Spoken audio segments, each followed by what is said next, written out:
ফেরেশতারা ট্রের মধ্যে কোণে জান্নাতি বিশাল সমুদ্রের মাঝখান থেকে ধরে আনা বড় বড় মাছের কলিজাগুলোরে ভুনা করে করে ফ্রিজ আর ট্রেতে করে জান্নাতীদের সামনে এভাবে দাঁড়িয়ে থাকবে।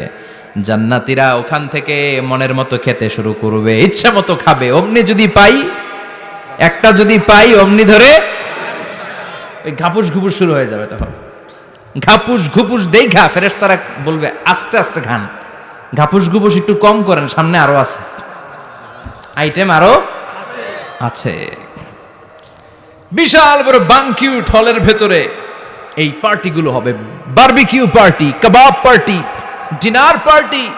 জান্নাতীরা প্রথমে খাওয়া শুরু করবে মাছের ভুনা কলিজা। এটা যখন ঘাপুস ঘুপুস শুরু করবে ফেরেশতারা বলবে আস্তে আস্তে আস্তে খান, সামনে আরো আছে। বুফে ডিনারে যারা খেয়েছেন, বাফেট ডিনার মানে যেখানে অনেক খাবার দেয়া থাকে,